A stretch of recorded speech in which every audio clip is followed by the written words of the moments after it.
1万块钱左右能买什么摩托车？春风150 NK 啦，售价11998，外观帅气，流线型暴风眼，那就它了。但是动力在同级别里找不到比它更弱的了，极限速度才100公里出头，跑高速都不够用，漆水也确实不敢恭维。那还有什么别的吗？有啊，雅马哈飞智150，售价11800，省油神器，非常适合代步和短途骑行。那就它，马上去买。除了外观长得像摩的，面条轮胎确实是省油了，但是真的不敢指望它有什么抓地力。那还能买什么呢？春风狒狒，车辆小巧，适合身材娇小的妹子，当然魔力型大叔也可以入手，售价8980。这么便宜，就是我这样的新手。125cc， 9.5匹马力，不如买台电动车呢。我不管，我就想花1万多买个摩托车，找个挡泥板拍照。找挡泥板啊？那你去买一台二手的春风250 SR ABS 版吧，也才1万多。250的摩友群都是妹子。可以啊，可以啊。拆迁户，什么人骑奥古斯塔？富二代，什么人骑杜卡迪？富二代他爹，什么人骑川崎？又快又暴力的男人，什么人骑本田？稳重大哥，什么人骑 KTM？爱走小路爱玩篱笆的人，什么人骑贝纳利？预算有限的小萌新。那你是什么人？我是大长腿富婆呀。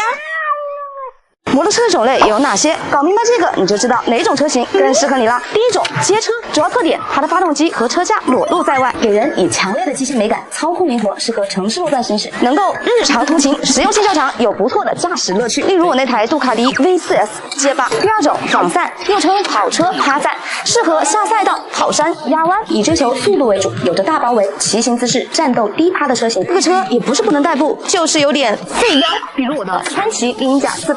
第三种越野，一般用于场地赛、特技表演，车型离地间隙极高，也比较适合喜欢玩篱笆的朋友。主要代表有 KTM 450。第四种巡航，这类车非常的有特点，坐姿低矮，车大高扬。经典代表车型有哈雷硬汉、印第安酋长以及交杰叔叔的铁骑。还有哪几种摩托车？点点关注，下一期告诉你哦。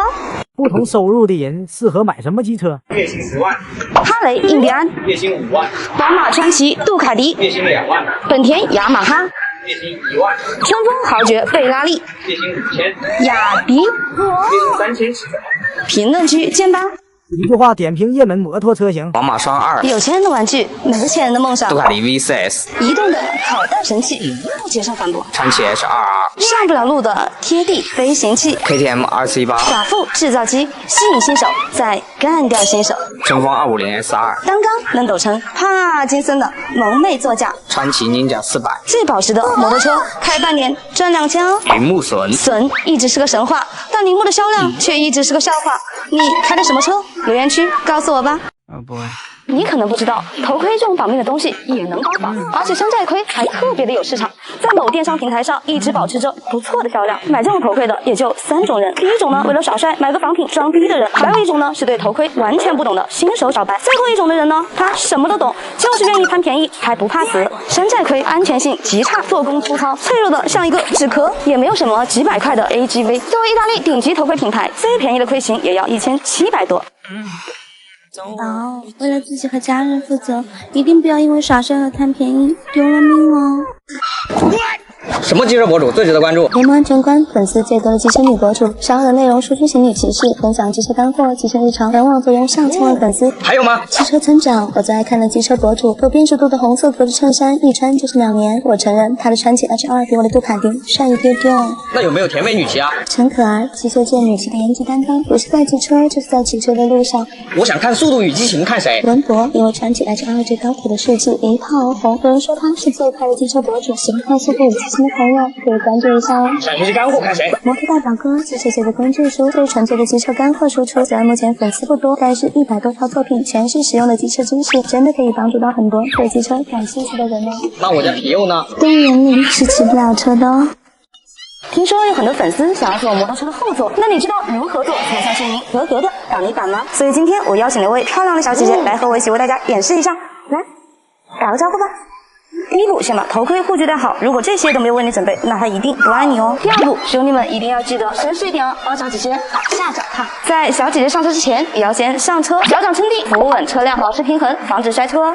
来，小姐姐从左边脚踏上车，手要扶住驾驶员肩膀，顺势坐上来，脚掌踩稳脚踏。那第三步，不要一上来就搂住小姐姐的腰哦，这样不光是错误的姿势，而且还显得很不矜持哦。大部分的教学都是让挡泥板双手撑住油箱，但其实像我这种身材是很难双手扶住油箱的。这个时候，你可以一只手搂住驾驶员的腰，另一只手去扶住油箱，这样的坐姿可以缓解刹车时产生的惯性。赶快艾特他，学起来吧！一辆28万的摩托车加满油要多少钱？事情是这样的，今天日常溜车，发现油箱见底了，于是就找了个最近的加油站加油。现在的油价真是呵呵了，92都要7块了，95 7块5。而这辆杜卡迪我一直养的比较金贵，加的是98号汽油，8块3一升。但是其实加满一箱油也没有你们想象的那么贵。这时加油小哥过来了，问我这辆是不是杜卡迪。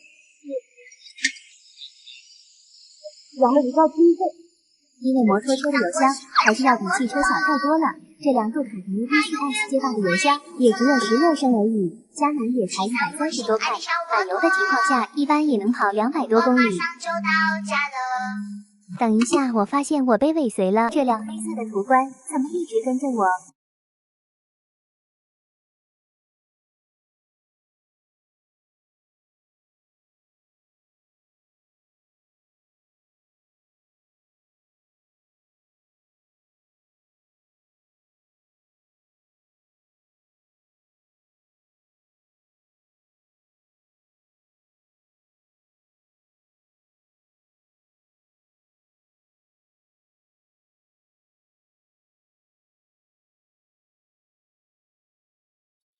身为女骑，我也想聊聊女骑。我一共拥有过6辆摩托车，汽车驾龄10年，摩托驾龄3年，我就是你们口中的女司机、女骑士。为什么骑车？因为热爱。拍机车视频也是真心的想和喜欢机车的朋友们分享一些有用的东西。至于有些女骑骑车5分钟，拍照2小时，我不做评价，毕竟漂亮的小姐姐我也爱看，蕾丝、JK 小短裙我日常也会穿，爱美本来就是女人的天性嘛。不管别人怎么样，我不拍视频的时候，日常溜车我都裹得严严实实，头盔护具都是必需品。别人骑车穿什么那是个人自由，你不爱看你就划走呗。倒是那些边敲着键盘喷短裙女骑，边反复看好几遍的人，生命只有一次，戴好护具，安全出行。道奇蝰蛇发动机，据说它的最高时速可达每小时676公里，比高铁还要快1倍。所以你家的雅迪可以跑多少码呢？为什么摩托车只能用茶壶加油？事情是这样的，上次发了一个给小杜加油的视频，有很多朋友疑惑为什么摩托车进不了加油站，而且只能停在一边用茶壶加油。主要是因为摩托车的构造和汽车不同，发动机是直接安装在油箱下面，行驶过程中会产生静电，油箱也比较浅，用油枪直接加油。外点怕引起火灾，其次就是摩托车大部分是电子点火，尾气管时常有火花喷出，还是怕造成火灾。为了安全，所以大多数地方摩托车都只能停在路边用茶壶加油。摩托车圈有没有鄙视链？有啊。进口的看不起合资的，合资的看不起国产的，国产大厂看不起国产小厂，多缸看不起单缸，大排量看不起小排量，高价看不起低价，最后大家在一起看不起地平线。说好的天下摩友一家亲呢？非要看不起这看不起那，玩车玩的就是开心，和志同道合的朋友一起享受风和自由，和车主的好坏有毛线关系？车无贵贱，适合为真。什么机车最适合新手入门？铃木 GS-X250R，250排量级别的王者跑车。哎，不是说春风250 SR 才是250的王者吗？铃木250R 油耗更低，品控更好，不但适合日常骑行，也可以拿来下赛道哦。2、3万这个价位里，如果不考虑女友车友群，它比春风250 SR 更值得入手哦。有保值一点的吗？陈启明甲400，性价比最高的进口双缸摩托车，虽然售价5万，但是十分保值，开半年还能挣2000哦。售价5万就没有其他优点吗？拥有跑车化的外观，动力平顺，新手也可以轻松驾驭。如果你还想去压个弯，没有什么比配有滑动式礼盒的它更适合的呢。有便宜点的吗？追风少年5级300双 R， 售价18000，战斗版十足的外观，完全能在瞬间唤醒你内心的驾驶欲望哦。那也不便宜啊！一日机车深似海，从此钞票是路人。如果骑这几台车你还缺挡泥板的话，那就好好想想问题到底出在哪了。你为什么花几十万买一辆摩托车？因为喜欢这玩意，所以愿意花钱。因为几十万买个摩托车的体验会比几十万买个汽车的体验更好一点。可能是想给自己减压吧。我觉得杜卡迪这个车它就是一个艺术品，让男的看见以后你就移不开眼。确实艺术品，又暴躁又艺术。对，而且你很享受一个男的去征服一样东西，特别是杜卡迪。对，是的。帅吗？真帅，很帅。帅不帅？你看教练帅不帅？帅，帅就行了。那你为什么花10万买一辆摩托车？我的车在这里啊。他买车挺好的，这样不光可以享受风格自由，还可以带小妹妹一起享受风格自由。是的。你见过一场上千万的摩托车聚会吗？在路上几年都遇不到一次的杜卡迪，在这里有30多辆。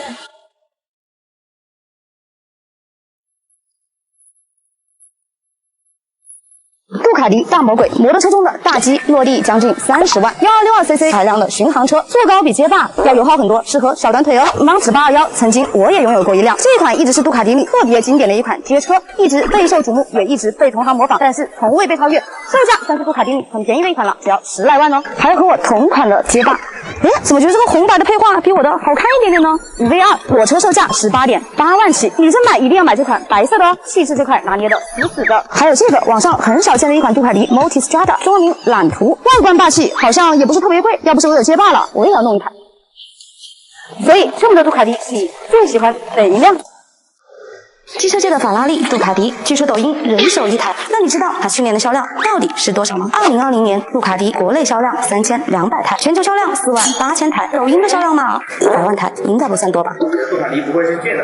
实不相瞒，杜卡迪我拥有过2辆，第一辆 Monster 821，因为太胖，所以我卖掉了。后来发现车库里没有这家伙，总感觉少了点什么，所以我又买了一台 VCS 街霸。我要是借的话，应该可以借个10几辆吧。那为什么现实生活中一辆也太高呢？在现实生活中，偶遇杜卡迪的几率比偶遇法拉利的几率还要少。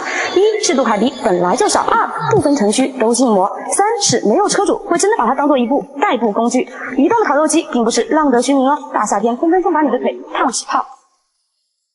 至于为什么你总能刷到杜卡迪，因为大叔觉得你买得起啊，傻瓜。什么机车看起来很一般，却一定不能惹？长得像摩的的本田 CB1100，售价16万；长得像买菜车的 Vespa 946阿玛尼，售价16.8万；长得像玩具车的 MPP Y2K， 售价约300万；长得像三轮车的雅马哈雷凌，售价25万8；长得像收破烂的哈雷 FHA8 VF Blue Twin， 售价250万。最后当然还有警察叔叔的铁骑。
这个世界上最快的摩托车不是道奇战斧，那它到底是谁呢？道奇战斧每小时676公里的谎源不攻自破，只剩下了400.7公里的川崎 HR 和312公里的铃木隼互相干扰，明显的实力差距，按道理来说已经没有什么可争的了。但前半岛 GT 赛车手马丁曾在2009年9月驾驶过一辆爆改过的铃木隼，以每小时436公里创下了最速铃木隼的记录，超越了川崎 HR， 成为了实测过的历表最速摩托车。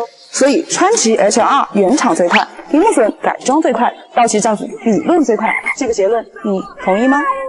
声实在太大了，我完全听不见。后来大哥见我没搭理他，竟然掏出了微信付款码，吓得我立马跑掉了。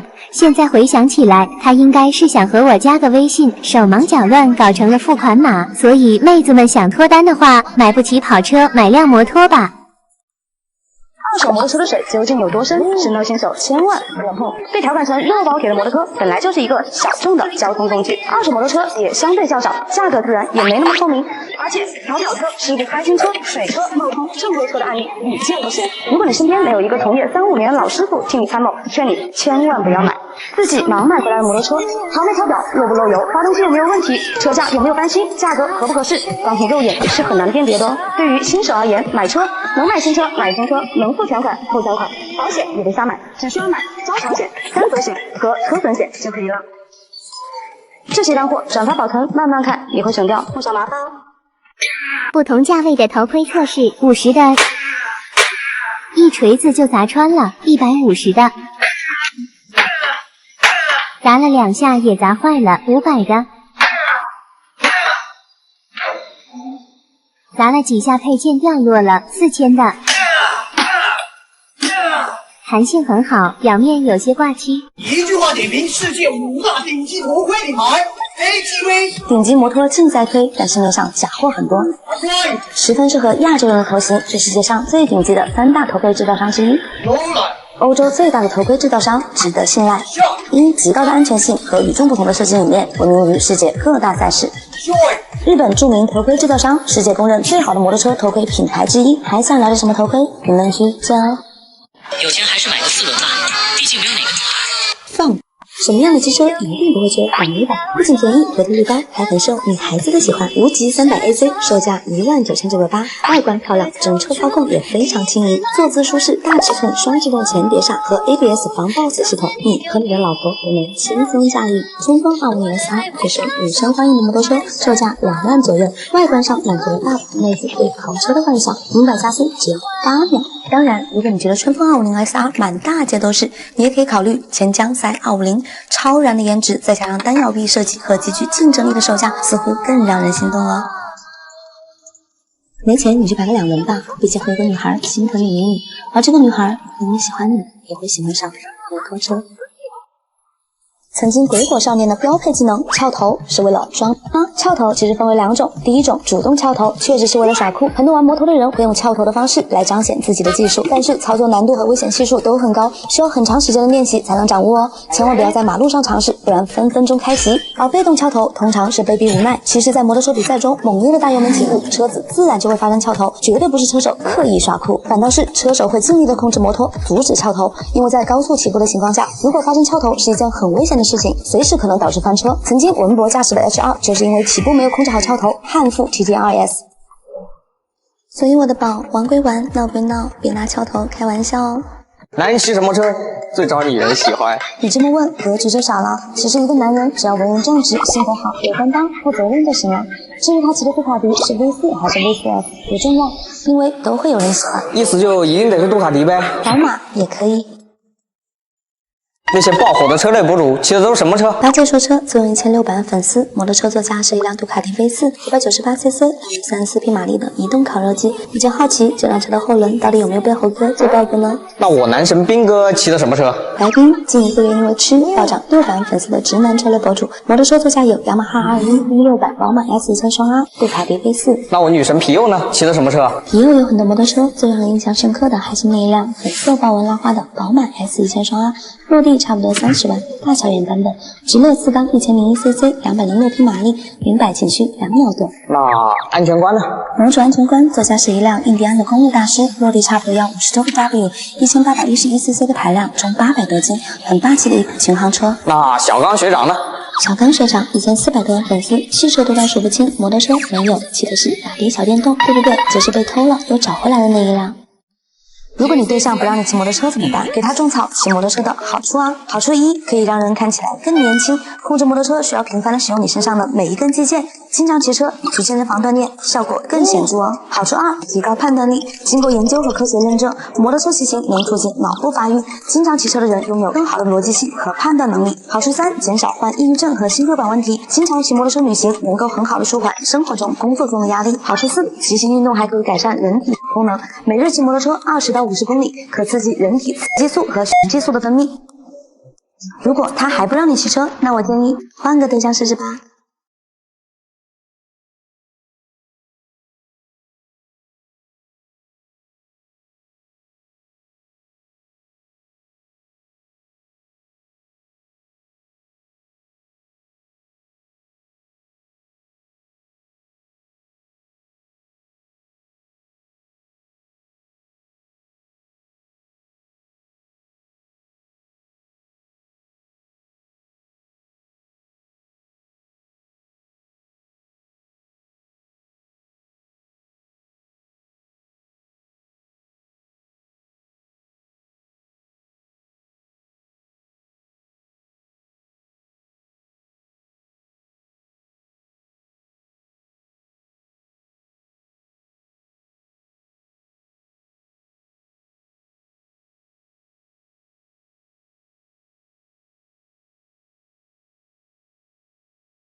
年薪多少才能买得起爆火的网红摩托车川崎 H2？ 一台川崎 H2 落地价大概46万，假如首付3年3成还清的话，那你得先准备13.8万的存款，抛开利息，你每个月还得还8900元的贷款，再加上7、8千公里保养一次，每次1、2千，一个月加3次油，跑个500-600公里，油费加上保养费，每个月也要将近700-800，还有1年的保险，最后再加上停车费、头盔、护具、手套这些杂七杂八的费用，平均到每个月也要个2000左右。如果在你还有女朋友的情况下，加上日常生活成本，你想买一辆川崎 H2，月薪没有个2、3万，肯定是搞不定的。虽然机车是梦想，但它不是生活的全部。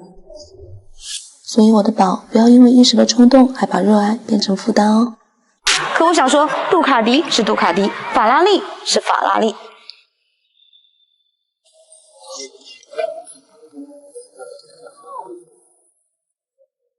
这啥也看不见。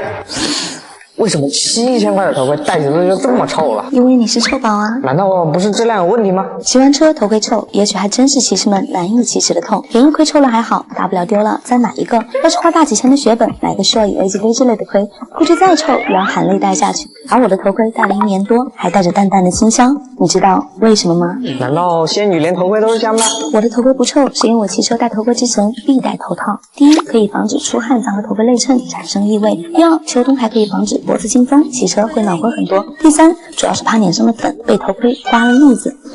挺好，这啥也看不见。宝，你戴反了啊？摩托车有必要做行车记录仪吗？当然有必要啊，在路上能够避免一些不必要的纠纷。笑死人了！你碰摩托车谁碰你死啊？行车记录仪不仅仅是防止碰瓷，还能记录行驶的路程，对喜欢回顾骑行旅程的朋友来说是非常不错的选择。你骗鬼呢！360全景相机不比行车记录仪有用。360相机我也有，但是它并不能代替行车记录。360的优点是角度更多，想找个自己帅气的角度发个朋友圈啥的，确实比行车记录仪要强。但是它的1块电池续航1小时左右，价格也比一般的行车记录仪更贵一些。而且当360没电的时候，在马路上遇到什么纠纷，真的是有口难辩哦。那行车记录仪续航多久啊？你说呢，我的宝？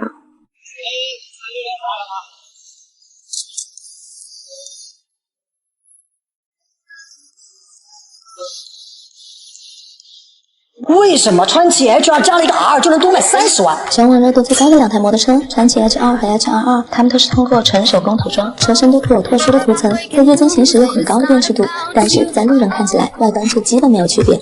那怎么能让我这种路人一眼就看出区别呢？ H2 是公路跑车，有后视镜、车头灯、转向灯、牌下照等公路使用需要的配置，保持合法上路的套件，售价42万。而 H22 属于赛道车，没有大灯，没有后视镜，不能上路，只能在赛道开，售价72万。这不坑人吗？贵了30万，不能上路，还减不了大灯和后视镜。另出30万主要贵在2侧碳纤维定风力以及300匹马力和 H2 左边油箱下的红色涡轮，而这些 H2 都没有。是吗？是啊，即便在路上你经常能见到和 H22 长得一样的摩托车，那些也都不是 H22，因为我的宝 H22 1上不了路，2国内保有量有限，花钱都不一定买得到哦。路也微凉，家人继续难相逢。路边所愿梦一场，难以相忘的地方。长夜独自漫漫不曾忘。此生已过完，昨日已赴人山，望这世间的真缘。想一想，街车能不能下赛道？能啊，只要你开心，雅迪都能下赛道。今天来参加杜卡迪的赛道日，才发现不只有仿赛，还有和我一样的街霸、揽途、大魔鬼不同类型的车辆。街车下赛道要注意。头盔、手套、人力皮衣以及骑行靴必须穿戴好，这可是下赛道啊，玩真家伙，可不是日常拍拍视频什么的。安全装备一定要整齐全，然后最好是拆反光镜、风灯，以免摔车的时候碎片造成2次伤害。街车能稳趴赛吗 ？No， 一是街霸没有整流罩，而且 VCS 仿赛的空气动力学套件比街车长的不是一星半点，所以即便这台街霸和 Panigale VCS 排量一样，都是1100cc、213匹马力，但是论跑赛道，街霸确实不是 VCS 的对手。2是我也着实不敢拧，180码的时候，感觉自己再快一点就要被风刮下去了，所以我还是决定再买辆仿赛。宝，你们说选什么车好呢？